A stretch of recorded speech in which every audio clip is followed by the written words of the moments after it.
ನಮಸ್ತೆ ವೀಕ್ಷಕರೇ, ಅಮೋಘ ವಾರ್ತೆಗಳಿಗೆ ಸ್ವಾಗತ. ನಾನು ನಂದಿನಿ. ಈಗ ಮುಖ್ಯಾಂಶಗಳು. ಮಾಜಿ ಪ್ರಧಾನಿ ಎಚ್.ಡಿ. ದೇವೇಗೌಡರು ಪ್ರಧಾನಿಯಾದ ಗಳಿಗೆಗೆ 30 ವರ್ಷಗಳ ಸಂಭ್ರಮ. ಪ್ರಧಾನಮಂತ್ರಿಯಾಗಿ 11 ತಿಂಗಳುಗಳ ಕಾಲ ಕಳಂಕರಹಿತ ಆಡಳಿತ ನಡೆಸಿದ ಎಚ್.ಡಿ. ದೇವೇಗೌಡ ಪ್ರಧಾನಿ ಹುದ್ದೆ ಅಲಂಕರಿಸಿದ ಏಕೈಕ ಕನ್ನಡಿಗ ಎಂಬ ಹೆಗ್ಗಳಿಕೆ. ಡಿಕೆಶಿ ಪದಗ್ರಹಣಕ್ಕೆ ಭಾರತ ಸಿದ್ಧತೆ. ಫ್ಲೆಕ್ಸ್ ಬ್ಯಾನರ್ಗಳಿಂದ ರಾರಾಜಿಸುತ್ತಿದೆ ಬೆಂಗಳೂರು. ನಾನು ಹೈಕಮಾಂಡ್ ಭೇಟಿಯಾದಾಗ ನನ್ನನ್ನು ಸಂಪುಟಕ್ಕೆ ಸೇರಿಸಿಕೊಳ್ಳುತ್ತೀನಿ ಎಂದು ಮಾತು ಕೊಟ್ಟಿದ್ದಾರೆ. ಅವರು ಕೊಟ್ಟ ಮಾತಿಗೆ ತಪ್ಪುವರಲ್ಲ. ಯಾವ ಖಾತೆ ಆದರೂ ಪರವಾಗಿಲ್ಲ, ನಾನು ಖುಷಿಯಾಗಿ ಇರುತ್ತೇನೆ. ಯತೀಂದ್ರ ಸಿದ್ದರಾಮಯ್ಯ ಹೇಳಿಕೆ. ಪ್ಲಾಸ್ಟಿಕ್ ಬಳಕೆ ಕಡಿಮೆ ಮಾಡಿ ಹಸಿರು ಹಾಸನ ನಿರ್ಮಿಸೋಣ. ಪರಿಸರ ಸಂರಕ್ಷಣೆ ಪ್ರತಿಯೊಬ್ಬರ ಹೊಣೆ. ಜಿಲ್ಲಾಧಿಕಾರಿ ಕೆಎಸ್ ಲತಾಕುಮಾರಿ ಹೇಳಿಕೆ. ವಾರ್ತೆಗಳ ವಿವರ. ಮಾಜಿ ಪ್ರಧಾನಿ ಎಚ್.ಡಿ. ದೇವೇಗೌಡರು ಪ್ರಧಾನಿಯಾಗಿ ಮೇ 31ಕ್ಕೆ 30 ವರ್ಷಗಳು ಪೂರ್ಣಗೊಂಡಿದ್ದು, ಪ್ರಧಾನಿ ಹುದ್ದೆ ಅಲಂಕರಿಸಿದ ಏಕೈಕ ಕನ್ನಡಿಗ ಎಂಬ ಹೆಗ್ಗಳಿಕೆಗೆ ದೇವೇಗೌಡರು ಪಾತ್ರರಾಗಿದ್ದಾರೆ. 1996ರ ಜೂನ್ 1ರಂದು ಭಾರತದ 11ನೇ ಪ್ರಧಾನಮಂತ್ರಿಯಾಗಿ ದೇವೇಗೌಡರು ಪ್ರಮಾಣ ವಚನ ಸ್ವೀಕರಿಸಿ 11 ತಿಂಗಳುಗಳ ಕಾಲ ಕಳಂಕರಹಿತ ಆಡಳಿತ ನಡೆಸಿದರು.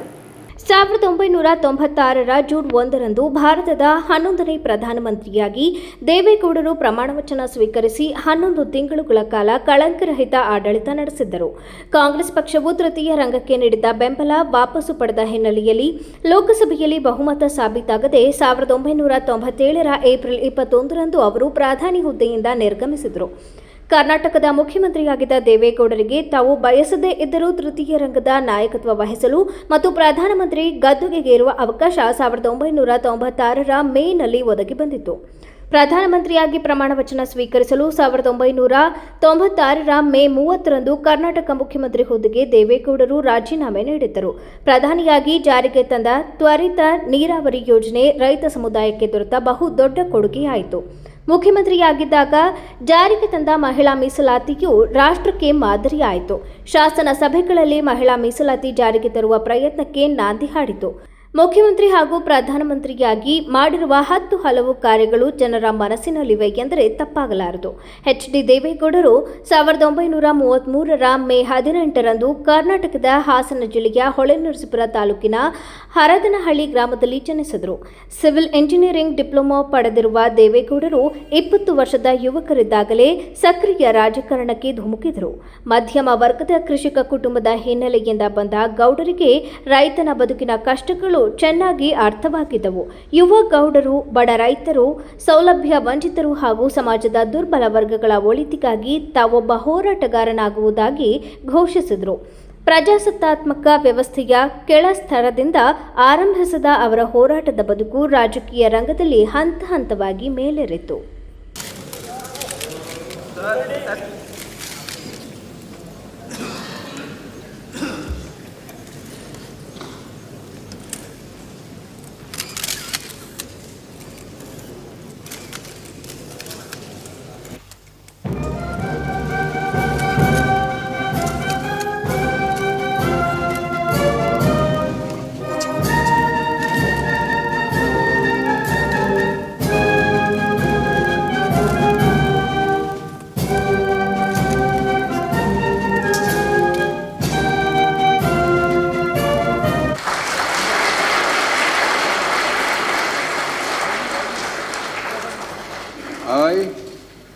I, H.D. Devegowda, do swear in the name of God that I will bear true faith and allegiance to the Constitution of India as by law established, that I will uphold the sovereignty and integrity of India, that I will faithfully and conscientiously discharge my duties as Prime Minister for the Union, and that I will do right to all manner of people except as may be required for the due discharge of my duties as Prime Minister.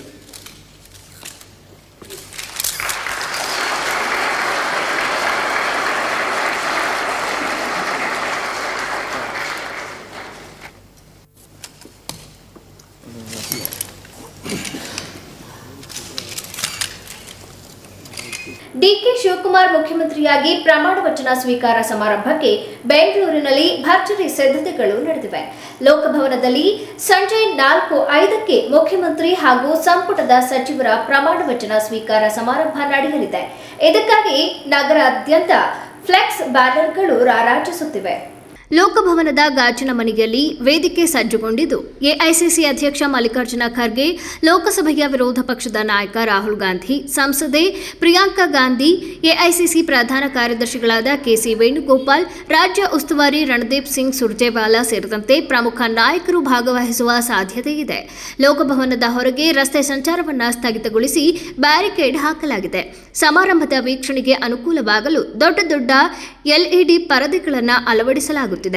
ಹೆಚ್ಚು ಜನ ಕಾರ್ಯಕ್ರಮಕ್ಕೆ ಆಗಮಿಸದಂತೆ ಮನವಿ ಮಾಡಲಾಗುತ್ತಿದೆ. ಆರಂಭದಲ್ಲಿ ಸುಮಾರು 20,000 ಜನ ಕಾರ್ಯಕ್ರಮದಲ್ಲಿ ಭಾಗವಹಿಸಲಿದ್ದಾರೆ ಎಂದು ಹೇಳಲಾಗಿತ್ತು. ಆದರೆ ಹೈಕಮಾಂಡ್ ಸೂಚನೆ ಹಿನ್ನೆಲೆಯಲ್ಲಿ ಸರಳ ಕಾರ್ಯಕ್ರಮ ಆಯೋಜಿಸಲಾಗಿದೆ.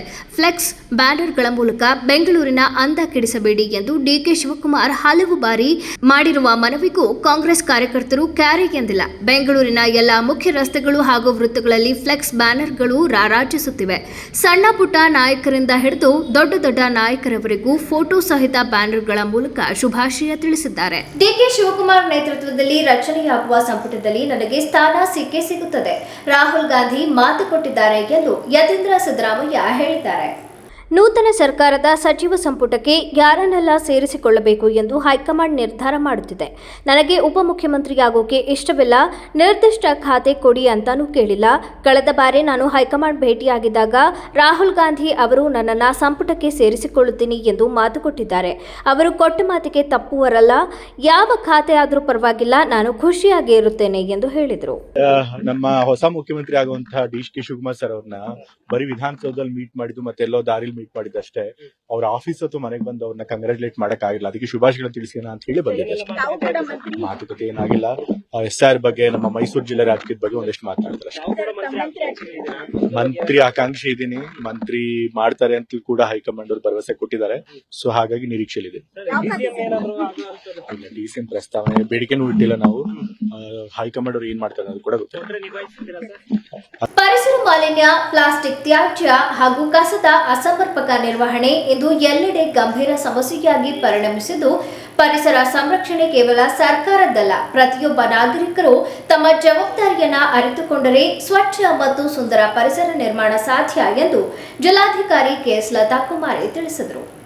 ನಗರದ ಮಹಾರಾಜ ಉದ್ಯಾನವನದ ಆವರಣದಲ್ಲಿ ಜಿಲ್ಲಾಡಳಿತ, ಕರ್ನಾಟಕ ರಾಜ್ಯ ಮಾಲಿನ್ಯ ನಿಯಂತ್ರಣ ಮಂಡಳಿ, ಜಿಲ್ಲಾ ಕಾನೂನು ಸೇವೆಗಳ ಪ್ರಾಧಿಕಾರ, ಅರಣ್ಯ ಇಲಾಖೆ, ಮಹಾನಗರ ಪಾಲಿಕೆ, ಭಾರತ್ ಸ್ಕೌಟ್ಸ್ ಅಂಡ್ ಗೈಡ್ಸ್ ಮತ್ತು ವಿವಿಧ ಸಂಘ ಸಂಸ್ಥೆಗಳು ಹಾಗೂ ಕೈಗಾರಿಕೆಗಳ ಸಂಯುಕ್ತಾಶ್ರಯದಲ್ಲಿ ವಿಶ್ವ ಪರಿಸರ ದಿನಾಚರಣೆ ಅಂಗವಾಗಿ ಹಮ್ಮಿಕೊಂಡಿದ್ದ ಶಾಲಾ ಮಕ್ಕಳಿಗೆ ಚಿತ್ರಕಲಾ ಸ್ಪರ್ಧೆ ಕಾರ್ಯಕ್ರಮದಲ್ಲಿ ಅಧ್ಯಕ್ಷತೆ ವಹಿಸಿ ಮಾತನಾಡಿದ ಅವರು, ಪರಿಸರ ಸಂರಕ್ಷಣೆ ಎನ್ನುವುದು ಕೇವಲ ಒಂದು ದಿನದ ಆಚರಣೆಗೆ ಸೀಮಿತವಾಗಬಾರದು. ಅದು ಪ್ರತಿಯೊಬ್ಬರ ದೈನಂದಿನ ಬದುಕಿನ ಭಾಗವಾಗಬೇಕು. ನಾವು ಪ್ರತಿದಿನ ಬಳಸುವ ಪ್ಲಾಸ್ಟಿಕ್ ವಸ್ತುಗಳನ್ನು ಯಾವ ರೀತಿಯಲ್ಲಿ ನಿರ್ವಹಿಸುತ್ತೇವೆ ಎಂಬುದು ಪರಿಸರದ ಭವಿಷ್ಯವನ್ನ ನಿರ್ಧರಿಸುತ್ತದೆ. ಇಂದಿನ ಮಕ್ಕಳು ಪರಿಸರದ ಬಗ್ಗೆ ಹೆಚ್ಚು ಅರಿವು ಹೊಂದಿದ್ದು, ಕಸವನ್ನ ಕಸದ ಬುಟ್ಟಿಗೆ ಹಾಕುವಂತಹ ಉತ್ತಮ ಅಭ್ಯಾಸಗಳನ್ನು ರೂಢಿಸಿಕೊಂಡಿದ್ದಾರೆ. ಆದರೆ ಕೆಲ ಸಂದರ್ಭಗಳಲ್ಲಿ ದೊಡ್ಡವರೇ ರಸ್ತೆ ಬದಿಗಳಲ್ಲಿ, ಸಾರ್ವಜನಿಕ ಸ್ಥಳಗಳಲ್ಲಿ ಹಾಗೂ ಕಾಲುವೆಗಳಲ್ಲಿ ಕಸ ಎಸೆಯುತ್ತಿರುವುದನ್ನು ಕಂಡುಬರುತ್ತದೆ. ಇದು ಮಕ್ಕಳಿಗೆ ತಪ್ಪು ಸಂದೇಶ ನೀಡುತ್ತದೆ. ಇಂದಿನ ಮಕ್ಕಳೇ ನಾಳಿನ ಪ್ರಜೆಗಳು ಎಂಬ ಮಾತನ್ನ ಎಲ್ಲರೂ ಹೇಳುತ್ತೇವೆ. ಆದರೆ ಮಕ್ಕಳು ಕೇಳುವುದಕ್ಕಿಂತ ನೋಡಿ ಹೆಚ್ಚು ಕಲಿಯುತ್ತಾರೆ. ಆದ್ದರಿಂದ ಪೋಷಕರು, ಶಿಕ್ಷಕರು ಹಾಗೂ ಸಮಾಜದ ಹಿರಿಯರು ಪರಿಸರದ ಬಗ್ಗೆ ಜವಾಬ್ದಾರಿಯುತ ನಡೆ ತೋರಿಸಬೇಕು. ಮನೆಯಲ್ಲೇ ಕಸವನ್ನ ಒಣ ಮತ್ತು ತೇವ ಕಸ ಎಂದು ಬೇರ್ಪಡಿಸುವ ಅಭ್ಯಾಸ ಬೆಳೆಸಬೇಕು ಎಂದು ಹೇಳಿದರು. ಸಂದೇಶ ಅಂದ್ರೆ ಕಸವನ್ನ ಸರಿಯಾದ ರೀತಿಯಲ್ಲಿ ನಿರ್ವಹಣೆ ಮಾಡಿ ಪರಿಸರವನ್ನ ಸ್ವಚ್ಛವಾಗಿ ಇಟ್ಕೊಳ್ಳಿ. ನಮ್ಮ ಮನೆ ಅಷ್ಟೇ ಅಲ್ಲ, ನಮ್ಮ ಸುತ್ತಲ ಪರಿಸರ ಮತ್ತೆ ನಮ್ಮ ಸುತ್ತಲಿನ ನಗರ ಮತ್ತೆ ನಮ್ಮ ರಾಜ್ಯ, ದೇಶ ಸ್ವಚ್ಛವಾಗಿ ಇರಬೇಕು. ನಮಗೆ ಎಲ್ಲಿ ನೋಡೋದ್ರಲ್ಲಿ ಕಸದ ದಿಬ್ಬಗಳು ಕಾಣ್ತದೆ. ಅದು ಆಗಬಾರ್ದು. ಕಸದ ನಿರ್ವಹಣೆ ಬರೀ ಸರ್ಕಾರದ ಕೆಲಸ ಅಲ್ಲ, ಬರೀ ಪೌರ ಕಾರ್ಮಿಕರ ಕೆಲಸ ಅಲ್ಲ, ಪ್ರತಿಯೊಬ್ಬ ನಾಗರಿಕರ ಕೆಲಸ. ಹಾಗಾಗಿ ಕಸವನ್ನ ಎಲ್ಲಂದ್ರಲ್ಲೇ ಎಸಿತೀರಾ? ನೋ. ಮತ್ತೆ ಪ್ಲಾಸ್ಟಿಕ್, ಹೌದು, ಪ್ಲಾಸ್ಟಿಕ್ ಎಂಬುದು ಒಂದು ವಿಷ. ಆದರೆ ಪ್ಲಾಸ್ಟಿಕ್ ಇಲ್ದರೇನು ಜೀವನ ಇಲ್ಲ. ಹಾಗಾಗಿ ಪ್ಲಾಸ್ಟಿಕ್ಕನ್ನು ಕಡಿಮೆ ಯೂಸ್ ಮಾಡಬೇಕು, ಮರುಬಳಸಬೇಕು, ಆದಷ್ಟು ಸಂಗ್ರಹಣೆ, ಹಸಿರು ಹಾಸನವನ್ನಾಗಿ ಮಾಡೋಣ. ಯಾಕಂದರೆ ನಮ್ಮ ಪುಟಾಣಿ ಮಕ್ಕಳಿಗೆ ಇನ್ನು ಅವರ ಜೀವನ ಸುಂದರವಾಗಿರಬೇಕು ಅಂದರೆ ಅವರ ಪರಿಸರವೂ ಸುಂದರವಾಗಿರಬೇಕು. ಒಳ್ಳೆಯ ಪರಿಸರ ಅವರಿಗೆ ನಿಜವಾಗ್ಲೂ ನಾವು ಕೊಡ್ತಕ್ಕಂಥ ಉಡುಗೊರೆ. ಮುಂದಿನ ಭವಿಷ್ಯಕ್ಕೆ ನಾವೇನಾದರೂ ಗಿಫ್ಟ್ ಕೊಡಬೇಕು ಅಂದರೆ, ಉಡುಗೊರೆ ಕೊಡಬೇಕು ಅಂದರೆ ಅದು ರ್ಯಾಪರಲ್ಲಿ ಪ್ಲಾಸ್ಟಿಕ್ಕಲ್ಲಿ ಸುತ್ತಿರೋದು ಅಲ್ಲ. ಈ ಸುಂದರವಾದ ಪರಿಸರ, ಹಸಿರು ತುಂಬಿದ ಒಂದು ನಾಡನ್ನು ಅವರಿಗೆ ಕೊಡೋದೇ ನಮ್ಮ ಒಂದು ಉಡುಗೊರೆ ಆಗಬೇಕು ಅಂತ ಹೇಳ್ತಾ, ಜಿಲ್ಲಾ ಕಾನೂನು ಸೇವೆಗಳ ಪ್ರಾಧಿಕಾರದ ಅಧ್ಯಕ್ಷೆ ಜಿಕೆ ದಾಕ್ಷಾಯಣಿ ಮಾತನಾಡಿ, ಪರಿಸರ ದಿನಾಚರಣೆ ಅಂಗವಾಗಿ ಚಿತ್ರಕಲಾ ಸ್ಪರ್ಧೆಯನ್ನು ಆಯೋಜಿಸಿರುವುದು ಶ್ಲಾಘನೀಯ ಕಾರ್ಯ. ಆದರೆ ವರ್ಷಕ್ಕೊಮ್ಮೆ ಪರಿಸರದ ಬಗ್ಗೆ ಮಾತನಾಡುವುದರಿಂದ ಮಾತ್ರ ಸಮಸ್ಯೆಗಳಿಗೆ ಪರಿಹಾರ ಸಿಗುವುದಿಲ್ಲ. ಕಳೆದ 2 ವರ್ಷಗಳಿಂದ ಪರಿಸರ ದಿನಾಚರಣೆ ಕಾರ್ಯಕ್ರಮಗಳಲ್ಲಿ ಭಾಗವಹಿಸುತ್ತಿದ್ದರೂ ನಿರೀಕ್ಷಿತ ಮಟ್ಟದ ಬದಲಾವಣೆ ಕಂಡುಬಂದಿಲ್ಲ. ಪ್ಲಾಸ್ಟಿಕ್ ಬಳಕೆಯ ಬಗ್ಗೆ ವ್ಯಾಪಕ ಜಾಗೃತಿ ಮೂಡಿಸುವುದರ ಜೊತೆಗೆ ಕಟ್ಟುನಿಟ್ಟಿನ ನಿಯಮಗಳನ್ನು ಜಾರಿಗೆ ತರಬೇಕು. ಕೇವಲ ಭಾಷಣ ಮತ್ತು ಜಾಗೃತಿ ಕಾರ್ಯಕ್ರಮಗಳಿಂದ ಪರಿಸರ ಸಂರಕ್ಷಣೆ ಸಾಧ್ಯವಿಲ್ಲ. ಸಾರ್ವಜನಿಕರ ನಡವಳಿಕೆಯಲ್ಲಿ ಬದಲಾವಣೆ ಬಂದಾಗ ಮಾತ್ರ ಪರಿಸರ ರಕ್ಷಣೆಯ ಗುರಿ ಸಾಧಿಸಲು ಸಾಧ್ಯವಾಗುತ್ತದೆ ಎಂದು ಹೇಳಿದರು. ದಿನ ಪ್ರತಿಯೊಬ್ಬರಿಗೂ ಗೊತ್ತು, ಪ್ರತಿ ವರ್ಷ ಜೂನ್ ತಿಂಗಳ 5ನೇ ತಾರೀಕಿನಂದು ನಾವು ಪರಿಸರ ದಿನವನ್ನು ಆಚರಣೆ ಮಾಡ್ತಾ ಇದ್ದೇವೆ. ಆದರೆ ನಾನು ಈಗಾಗಲೇ ಹೇಳಿದೆ 2 ಇಯರ್ಸಿಂದ ನಾನು ಇಲ್ಲಿ ಭಾಗವಹಿಸಿದ್ದೀನಿ ಅಂತ. ಆದರೆ ಇದುವರೆಗೂ ಕೂಡ ಸುಧಾರಣೆಯನ್ನು ಖಂಡಿತ ನೋಡಿಲ್ಲ. ಯಾಕಂತಂದರೆ ಮೇನ್ ಪ್ರಾಬ್ಲಮ್ ಏನಂತಂದರೆ, ನಾವು ಏನು ಪರಿಸರವನ್ನು ರಕ್ಷಣೆ ಮಾಡಲಿಕ್ಕೆ ಬರೀ ನಾವು ಭಾಷಣ ಮಾಡ್ತಾನೋ ಅಥವಾ ಕಾರ್ಯಕ್ರಮನ ಮಾಡ್ತಾನೋ ಇದ್ದರೆ ಖಂಡಿತ ನಾವು ಅಚೀವ್ ಮಾಡಲಿಕ್ಕೆ ಸಾಧ್ಯ ಇಲ್ಲ. ಮೇನ್ ಥಿಂಗ್ ಏನಂತಂದರೆ ಪ್ಲಾಸ್ಟಿಕ್ಕು. ನಾನು ಪ್ರತಿ ವರ್ಷನೂ ಈ ಒಂದು ಕಾರ್ಯಕ್ರಮದಲ್ಲಿ ಮಾತಾಡಬೇಕಾದ್ರೆ ಹೇಳಿದ್ದೀನಿ, ಪ್ಲಾಸ್ಟಿಕ್ಕನ್ನು ಸಂಪೂರ್ಣವಾಗಿ ಬ್ಯಾನ್ ಮಾಡದ ಹೊರತು ನಾವು ಉಳಿಸಲಿಕ್ಕೆ ಸಾಧ್ಯ ಇಲ್ಲ ಅಂತ. ಆದರೂ ಕೂಡ ಇವತ್ತಿಗೂ ಬ್ಯಾನ್ ಆಗಿಲ್ಲ. ಪ್ರತಿಯೊಬ್ಬ ಮಾರ್ಕೆಟಿಗೆ ಹೋಗಬೇಕಾದ್ರೆ ನಮ್ಮ ಕೈಯಲ್ಲಿ ಈ ಒಂದು ರೈನಿ ಸೀಸನಲ್ಲಿ ಒಂದು ಛತ್ರಿ ಇರಬೇಕು, ಒಂದು ಕಾಟನ್ ಬ್ಯಾಗ್ ಇರಬೇಕಂತ. ಆದರೆ ಯಾರೂ ಕೂಡ ಅದನ್ನು ಫಾಲೋ ಮಾಡೋದಿಲ್ಲ. ಬೆಳಗ್ಗೆ ಎದ್ದು ಪೇರೆಂಟ್ಸ್ ಆಗಲಿ ಅಥವಾ ಪ್ರತಿಯೊಬ್ಬ ಸಾರ್ವಜನಿಕರು ಕೂಡ ವಾಕಿಂಗ್ ಅನ್ನೋದಕ್ಕೆ ಬರ್ತಾ ಹಾಗೆ ಬರ್ತಾರೆ. ಫೋನ್ ಇರುತ್ತೆ, ಫೋನ್ ಇದೆ, ದಟ್ಸ್ ಎನಫ್. ದುಡ್ಡಿದೆ, ಅಲ್ಲಿಂದ ನಾವು ಪರ್ಚೇಸ್ ಮಾಡಿದ ತಕ್ಷಣ ಏನು ಕೊಡ್ತಾನೆ ಅಂಗಡಿಯವನು? ಥಿಂಗ್ಸ್ನ ಹಾಕಿ ಏನು ಕೊಡ್ತಾ ಇದ್ದಾರೆ? ಹೌದಾ? Plastic cover. ಈಸಿ. ಯಾರ ಕೈಯಲ್ಲೂ ಬ್ಯಾಗ್ ಇರೋದಿಲ್ಲ, ಅದು ಭಾರ ಆಗ್ತಾ ಇರುತ್ತೆ. ಹೌದಲ್ಲ? ಒಂದು ಬ್ಯಾಗ್ ಇಟ್ಕೊಂಡು ವಾಕ್ ಮಾಡಲಿಕ್ಕೆ ದಟ್ಸ್ ನಾಟ್ ಸೋ ಈಸಿ. ಅಂದರೆ ನಮಗೆ ಕಂಫರ್ಟ್ ಅಂತ ಅನಿಸೋದಿಲ್ಲ. ಹೌದಾ? ಆದರೆ ನಾವೇ ಅದನ್ನು ತಡೆಯೋವರೆಗೆ ಅಂದರೆ ನಾವು ಈ ರೀತಿಯ ಒಂದು ಬೆಳವಣಿಗೆಯನ್ನು ನಾವು ಬೆಳೆಸ್ಕೊಳ್ಳೋವರೆಗೂ ಕೂಡ ನಾವು ಈ ಪರಿಸರನ ಒಂದು ರಕ್ಷಣೆ ಮಾಡ್ತೀವಿ ಅಂತ ಅನ್ನೋದು ಕನಸಾಗಿ ಉಳಿಯುತ್ತೆ. ಅದರಿಂದ ದಯವಿಟ್ಟು ಇವಾಗಲಿಂದನೇ ಡಿಸೈಡ್ ಮಾಡಿ. ಕಾರ್ಯಕ್ರಮದಲ್ಲಿ ಪರಿಸರ ಮಾಲಿನ್ಯ ನಿಯಂತ್ರಣ ಮಂಡಳಿಯ ಅಧಿಕಾರಿಗಳಾದ ಭಾಸ್ಕರ್, ಬಿಟಿ ಮಾನವ ಸೇರಿದಂತೆ ವಿವಿಧ ಇಲಾಖೆಗಳ ಅಧಿಕಾರಿಗಳು, ಶಿಕ್ಷಕರು, ವಿದ್ಯಾರ್ಥಿಗಳು ಹಾಗೂ ಸಾರ್ವಜನಿಕರು ಭಾಗವಹಿಸಿದ್ದರು.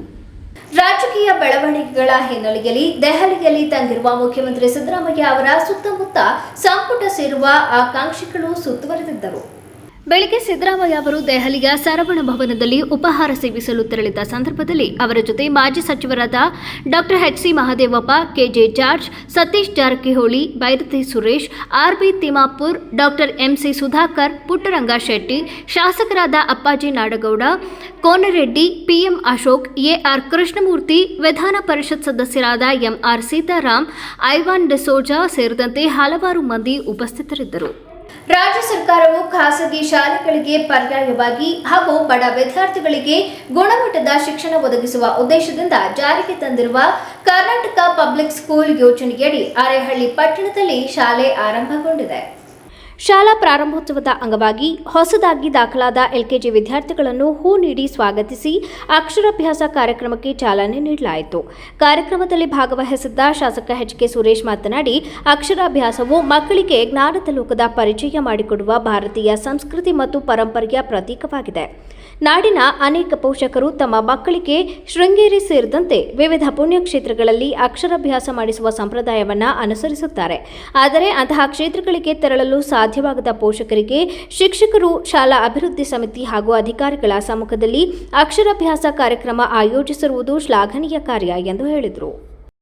ನಮ್ಮ ದೇಶದ ಸಂಸ್ಕಾರ, ಸಂಸ್ಕೃತಿ ಎತ್ತಿಡಿತಕ್ಕಂತಹ ಬಹುಶಃ ಇಡೀ ರಾಜ್ಯದಲ್ಲಿ ಇವತ್ತು ಅರೇಹಳ್ಳಿ ಪ್ರಾಥಮಿಕ ಶಾಲೆಗಳನ್ನು KPSC ಶಾಲೆಯಲ್ಲಿ ಅಕ್ಷರಾಭ್ಯಾಸವನ್ನ ಬಹುಶಃ ಕಳೆದ 1 ತಿಂಗಳಿಂದ ತಾವು ಶೃಂಗೇರಿನಲ್ಲಿರ್ಬೋದು, ಅನ್ನಪೂರ್ಣೇಶ್ವರಿ ದೇವಸ್ಥಾನದಲ್ಲಿರ್ಬೋದು, ನಿನ್ನೆವರೆಗೂ ಸಹ ಅತಿ ಹೆಚ್ಚು ಪೋಷಕರು ಮಕ್ಕಳನ್ನ ಕರ್ಕೊಂಡೋಗಿ ಅಕ್ಷರಾಭ್ಯಾಸವನ್ನ ಮಾಡಿಸ್ತಕ್ಕಂಥ ಯಾವ್ದಾದ್ರು ಪವಿತ್ರವಾದಂಥ ದೇಗುಲ ಅಂದ್ರೆ ಅದು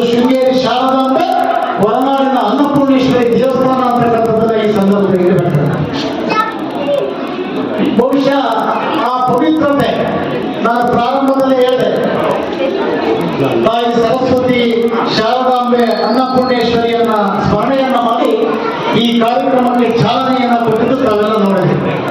ಬಹುಶಃ ಅಲ್ಲಿಗೆ ಹೋಗಕ್ಕಾಗಿಲ್ಲ, ಹೋದ್ರೂ ಸಹ ಪ್ರತಿನಿತ್ಯ ಪ್ರತಿ ವರ್ಷ ಇರ್ತಕ್ಕಂಥದ್ದು ಇಲ್ಲಿ ನಮ್ಮ BO ಅವರು, ನಮ್ಮ ಶಿವಕುಮಾರ್, ನಮ್ಮ ಮಂಜುನಾಥ್ ಅವರು, ಎಲ್ಲ ಕಮಿಟಿಯವರು ಸೇರ್ಕೊಂಡು ಬಹುಶಃ ಒಂದು ಪವಿತ್ರವಾದಂತಹ ಉದ್ಘಾಟನೆಗೆ ಚಾಲನೆ ಕೊಡಲಿಕ್ಕೆ ಅವಕಾಶ ಆಗಿದೆ. ನಿಜವಾಗ್ಲೂ ಸಹ ಇದು ನಮ್ಮ ಪರಂಪರೆಯನ್ನ, ಸಂಸ್ಕಾರವನ್ನ ಉಳಿಸ್ತಕ್ಕಂಥ ಪ್ರಪ್ರಥಮ ಶಾಲೆ.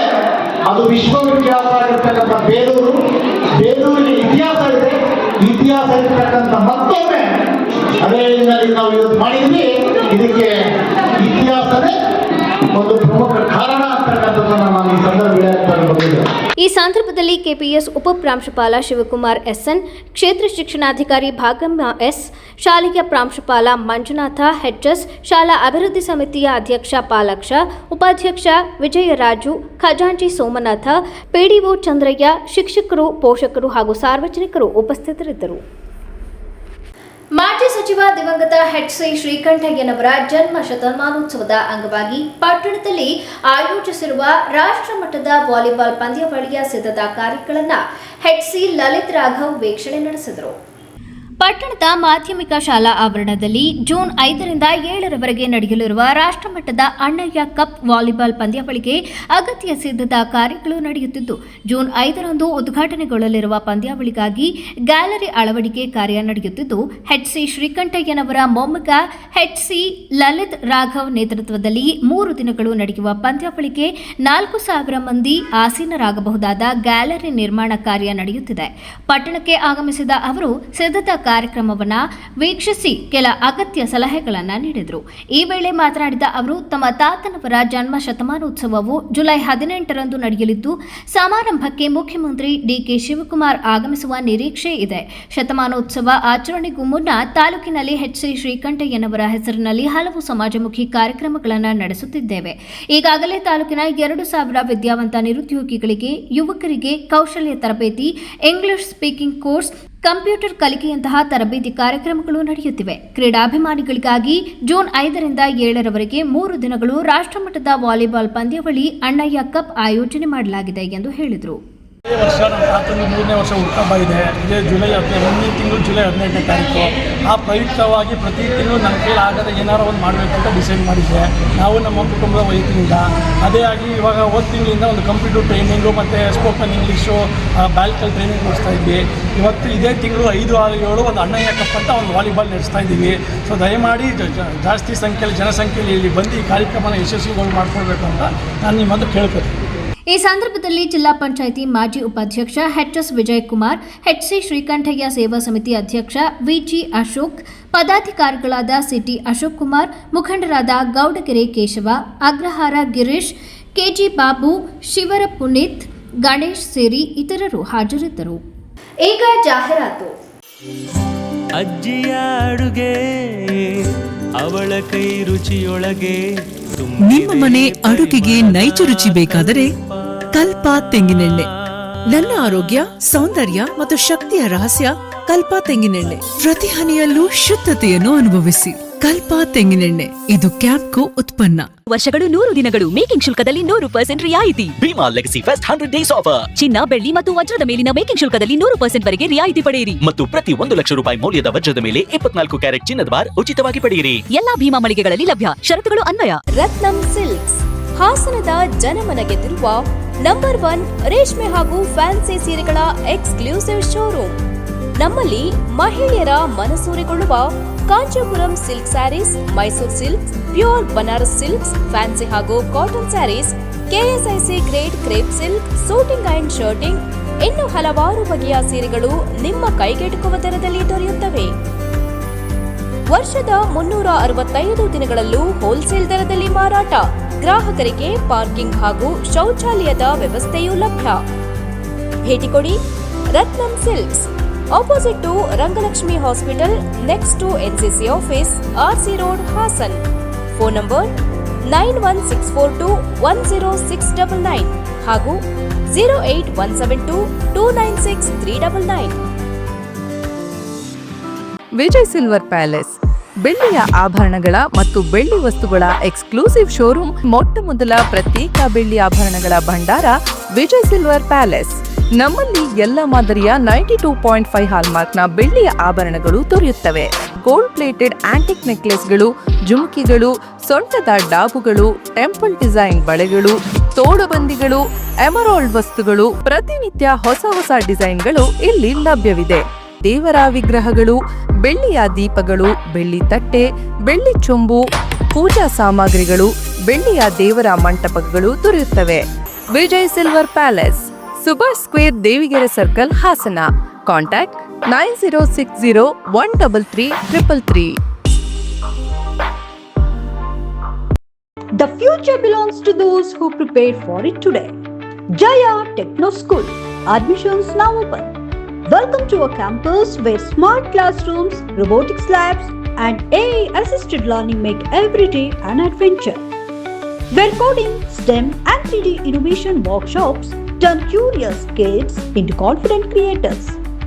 Our digital library, language labs, and experienced faculty ensure every child reaches their fullest potential.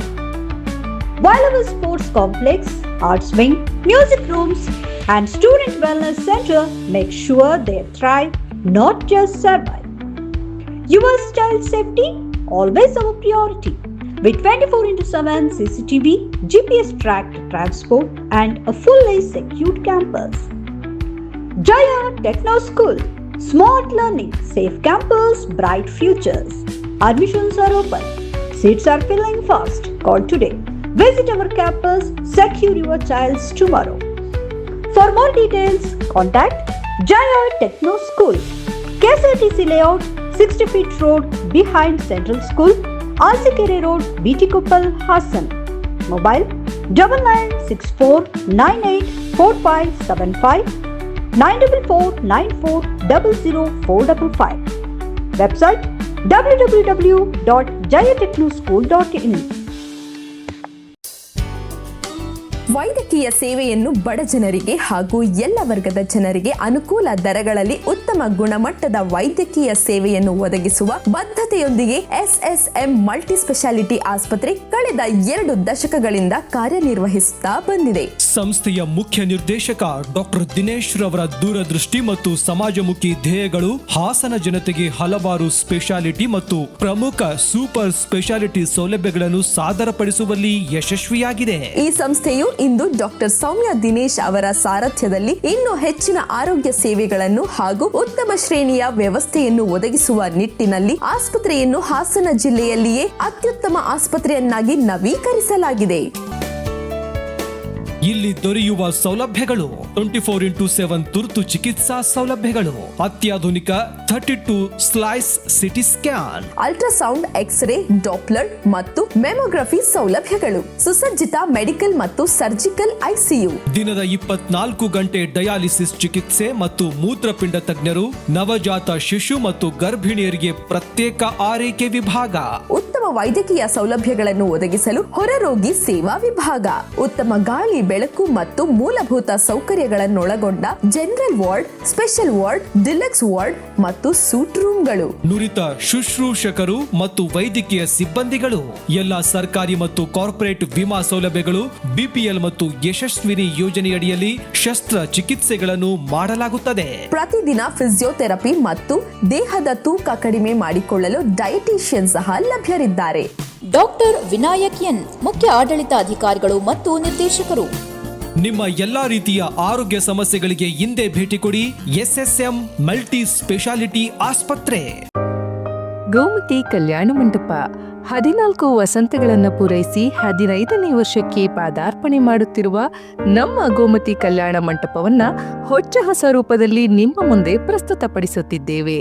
ಅತ್ಯಾಧುನಿಕವಾಗಿ ನವೀಕರಣಗೊಂಡ ಕಲ್ಯಾಣ ಮಂಟಪದಲ್ಲಿ 1200 ಜನರು ಕೂರಬಹುದಾದಂತಹ ಬ್ಯಾಂಕ್ವೆಟ್ ಹಾಲ್ ಹಾಗೂ 700 ಜನರು ಊಟ ಮಾಡಬಹುದಾದ ಡೈನಿಂಗ್ ಹಾಲ್ ಇದ್ದು, ಮದುವೆ, ಬೀಗರ ಔತಣ, ನಾಮಕರಣ ಮತ್ತು ಎಲ್ಲ ಶುಭ ಸಮಾರಂಭಗಳಿಗೆ ಸಸ್ಯಾಹಾರಿ ಮತ್ತು ಮಾಂಸಾಹಾರಿ ಔತಣಗಳಿಗೆ ಹಾಲ್ ಅನ್ನು ನೀಡಲಾಗುತ್ತದೆ.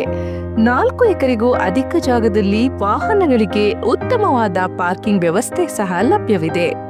ನಿಮ್ಮ ಕುಟುಂಬದ ಸುಂದರ ಕಾರ್ಯಕ್ರಮಗಳನ್ನ ಅತ್ಯುತ್ತಮ ಕ್ಷಣಗಳನ್ನಾಗಿ ಮಾರ್ಪಾಡಾಗಿಸಲು ಒಂದು ಒಳ್ಳೆಯ ಜಾಗ, ಅದುವೇ ನಮ್ಮ ಗೋಮತಿ ಕಲ್ಯಾಣ ಮಂಟಪ.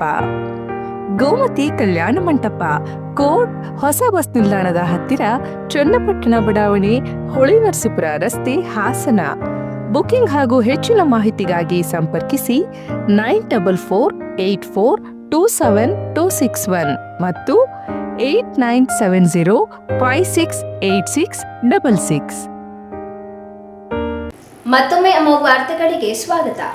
ಜನಪರ ಚಿಂತನೆ, ಕಾರ್ಮಿಕರ ಹಿತಾಸಕ್ತಿ ಹಾಗೂ ಸಂಕಷ್ಟದಲ್ಲಿರುವ ಕನ್ನಡಿಗರ ನೆರವಿಗಾಗಿ ನಿರಂತರವಾಗಿ ಕಾರ್ಯನಿರ್ವಹಿಸಿರುವ ಮಾಜಿ ಕಾರ್ಮಿಕ ಸಚಿವ ಸಂತೋಷ್ ಎಸ್ ಲಾಡ್ ಅವರಿಗೆ ರಾಜ್ಯ ಸಚಿವ ಸಂಪುಟದಲ್ಲಿ ಸೂಕ್ತ ಸ್ಥಾನಮಾನ ನೀಡಿ ಸಚಿವರನ್ನಾಗಿ ನೇಮಕ ಮಾಡಬೇಕು ಎಂದು ಸಂತೋಷ್ ಲಾಡ್ ಅಭಿಮಾನಿಗಳ ಬಳಗದ ಹಾಸನ ಜಿಲ್ಲಾ ಘಟಕದ HR ವಿನೋದ್ ಕುಮಾರ್ ಒತ್ತಾಯಿಸಿದರು. 2023ರಲ್ಲಿ ಏನು ಕಾಂಗ್ರೆಸ್ ಸರ್ಕಾರ ಪೂರ್ಣ ಬಹುಮತದಲ್ಲಿ ಬಂತು, ಆವಾಗ ಅನೇಕ ಐತಿಹಾಸಿಕವಾದಂಥ ಕಾನೂನುಗಳು ಮತ್ತು ಸೌಲಭ್ಯಗಳನ್ನ ತಂದರು. ಅದರ ಮುಖ್ಯವಾದ ಯಾವುದು ಅಂದರೆ ಮಹಿಳೆಯರಿಗೆ ಋತುಚಕ್ರ ರಜೆ, ಕಾರ್ಮಿಕರಿಗೆ ವಿಮೆ, ಕಾರ್ಮಿಕರ ವೇತನ ಹೆಚ್ಚಳ, ಈ ಥರ ಅನೇಕ ಕಾರ್ಯಕ್ರಮಗಳನ್ನ ತಂದರು. ಹಾಗೂ ಏನು ಕೇರಳದಲ್ಲಿ ಆಮೇಲೆ ಏನು ಪಲ್ಗಾಮ್ ಅಟ್ಯಾಕ್ ಆದಾಗ ಅವರು ಅಲ್ಲಿಗೆ ತೆರಳಿ ಕನ್ನಡಿಗರನ್ನು ರಕ್ಷಿಸಿ ಕರ್ಕೊಬಂದಿದ್ದಾರೆ. ಈ ರೀತಿ ಉತ್ತಮವಾದಂಥ ಕೆಲಸ ಮಾಡುವಂತಹ ನಮ್ಮ ಸಂತೋಷ್ ಎಸ್ ಲಾಡ್ ಅವ್ರಿಗೆ ಸಚಿವ ಸ್ಥಾನ ಯಾಕೆ ನೀಡಬೇಕು ಅಂದರೆ, BJP ಅವರು ವಿರುದ್ಧ ಅವರ ಏನು ನ್ಯೂನ್ಯತೆಗಳಿತ್ತು, ಅವ್ರದ್ದು ಏನೇನು ಬಡವರ ವಿರುದ್ಧವಾಗಿ ಕೆಲಸ ಮಾಡ್ತಿದ್ರು, ಅದ್ರ ವಿರುದ್ಧವಾಗಿ ನೇರವಾಗಿ ಧ್ವನಿ ಎತ್ತಿದ್ರು. ಯಾವುದೇ CBI ಆಗಿರ್ಬೋದು, ED ಆಗಿರ್ಬೋದು ಎದುರಿಲ್ಲ. ಹಾಗಾಗಿ ಇವರಿಗೆ ಸಚಿವ ಸ್ಥಾನ ನೀಡೋ ಮುಖಾಂತರ ಏನಾಗುತ್ತೆ, 2028ರಲ್ಲಿ ಈಸಿಯಾಗಿ ಸರ್ಕಾರ ಬರೋಕ್ಕೆ ಅನುಕೂಲ ಆಗುತ್ತೆ. ಆದ್ದರಿಂದ ಇವರಿಗೆ ಸಚಿವ ಸ್ಥಾನ ನೀಡಬೇಕು ಅಂತ ನಮ್ಮ ಸಂತೋಷ್ ಲಾಡ್ ಅಭಿಮಾನಿಗಳಿಂದ ಕೇಳ್ಕೊಂತೀವಿ. ಪತ್ರಿಕಾಗೋಷ್ಠಿಯಲ್ಲಿ ಸಂತೋಷ್ ಲಾಡ್ ಅಭಿಮಾನಿಗಳ ಬಳಗದ ಹಾಸನ ಜಿಲ್ಲಾ ಘಟಕದ ಇಮ್ರಾನ್ ಖಾನ್, ಮೊಹಮ್ಮದ್ ಇರ್ಫಾನ್, HR ಹರೀಶ್, ಅಫ್ರೋಜ್, ರಾಜು, ಸದಾಶಿವ ಉಪಸ್ಥಿತರಿದ್ದರು. ಮಂಡ್ಯ ಮೂಲದ 2 ವರ್ಷದ ಪುಟ್ಟ ಮಗು ಸ್ಪೈನಲ್ ಮಸ್ಕ್ಯುಲರ್ ಅಟ್ರೋಫಿ ಎಂಬ ಗಂಭೀರ ಕಾಯಿಲೆಯಿಂದ ಬಳಲುತ್ತಿದ್ದು, ಅದರ ಚಿಕಿತ್ಸೆಗೆ ಸಾರ್ವಜನಿಕರಿಂದ ನೆರವು ಸಂಗ್ರಹಿಸುವ ಕಾರ್ಯಕ್ಕೆ ಬೇಲೂರಿನ ಹಲವಾರು ಸಮಾಜ ಸೇವಕರು ಹಾಗೂ ಯುವಕರು ಕೈಜೋಡಿಸಿದ್ದಾರೆ. ಈ ಸಂದರ್ಭದಲ್ಲಿ ಸಮಾಜ ಸೇವಕ ನೂರ್ ಅಹಮದ್ ಮಾತನಾಡಿ, ಮಗುವಿನ ಚಿಕಿತ್ಸೆಗೆ ಸುಮಾರು 2 ಕೋಟಿ ರೂಪಾಯಿ ವೆಚ್ಚ ಅಗತ್ಯವಿದ್ದು, ಅದಕ್ಕಾಗಿ ಸ್ಥಳೀಯರು ಬೀದಿ ಬೀದಿಗೆ, ಮನೆ ಮನೆಗೆ ಹಾಗೂ ಅಂಗಡಿ ಮುಂಗಟ್ಟುಗಳಿಗೆ ತೆರಳಿ ಚಂದ ಸಂಗ್ರಹಿಸುತ್ತಿರುವುದು ಮಾನವೀಯತೆಯ ಅತ್ಯುತ್ತಮ ಉದಾಹರಣೆಯಾಗಿದೆ. ದೇಶದ ವಿವಿಧ ಭಾಗಗಳಿಂದ ಈಗಾಗಲೇ ಮಗುವಿನ ಖಾತೆಗೆ 1 ಕೋಟಿಗೂ ಅಧಿಕ ನೆರವು ಹರಿದು ಬಂದಿದ್ದು ಸಂತಸದ ಸಂಗತಿಯಾಗಿದೆ. ಆದಾಗ್ಯೂ ಚಿಕಿತ್ಸೆಗೆ ಅಗತ್ಯವಿರುವ ಉಳಿದ ಮೊತ್ತವನ್ನು ಸಂಗ್ರಹಿಸಲು ಸಾರ್ವಜನಿಕರ ಸಹಕಾರ ಅತ್ಯಗತ್ಯವಾಗಿದೆ ಎಂದು ಹೇಳಿದರು.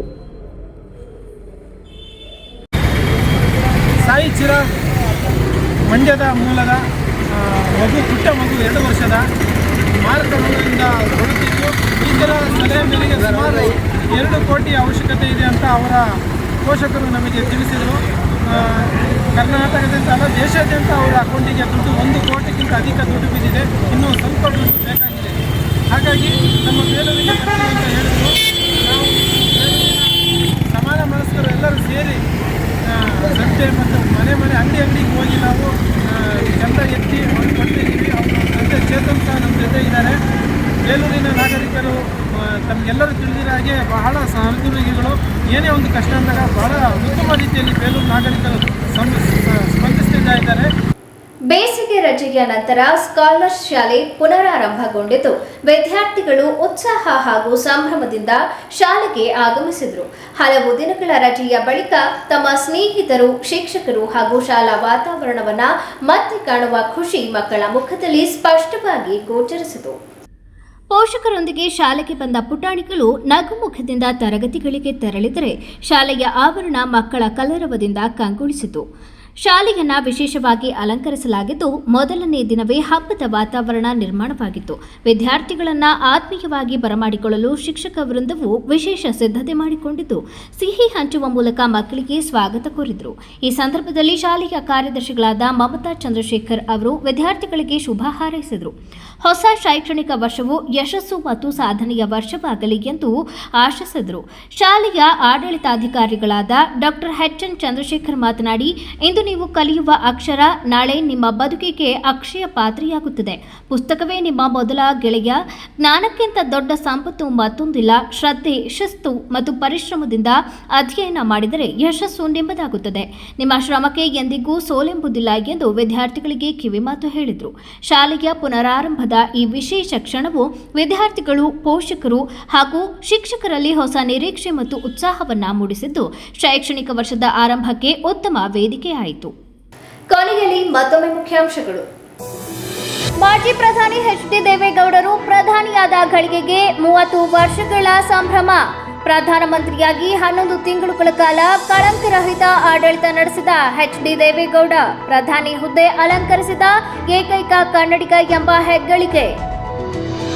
ಡಿಕೆಶಿ ಪದಗ್ರಹಣಕ್ಕೆ ಭಾರತ ಸಿದ್ಧತೆ. ಫ್ಲೆಕ್ಸ್ ಬ್ಯಾನರ್ಗಳಿಂದ ರಾರಾಜಿಸುತ್ತಿದೆ ಬೆಂಗಳೂರು. ನಾನು ಹೈಕಮಾಂಡ್ ಭೇಟಿಯಾದಾಗ ನನ್ನನ್ನು ಸಂಪುಟಕ್ಕೆ ಸೇರಿಸಿಕೊಳ್ಳುತ್ತೀನಿ ಎಂದು ಮಾತು ಕೊಟ್ಟಿದ್ದಾರೆ. ಅವರು ಕೊಟ್ಟ ಮಾತಿಗೆ ತಪ್ಪುವರಲ್ಲ. ಯಾವ ಖಾತೆ ಆದರೂ ಪರವಾಗಿಲ್ಲ, ನಾನು ಖುಷಿಯಾಗಿ ಇರುತ್ತೇನೆ. ಯತೀಂದ್ರ ಸಿದ್ದರಾಮಯ್ಯ ಹೇಳಿಕೆ. ಪ್ಲಾಸ್ಟಿಕ್ ಬಳಕೆ ಕಡಿಮೆ ಮಾಡಿ ಹಸಿರು ಹಾಸನ ನಿರ್ಮಿಸೋಣ. ಪರಿಸರ ಸಂರಕ್ಷಣೆ ಪ್ರತಿಯೊಬ್ಬರ ಹೊಣೆ. ಜಿಲ್ಲಾಧಿಕಾರಿ ಕೆ.ಎಸ್. ಲತಾಕುಮಾರಿ ಹೇಳಿಕೆ. ಮುಂದಿನ ವಾರ್ತಾ ಸಂಚಿಕೆಯಲ್ಲಿ ಮತ್ತೊಮ್ಮೆ ಭೇಟಿಯಾಗೋಣ. ನಮಸ್ಕಾರ.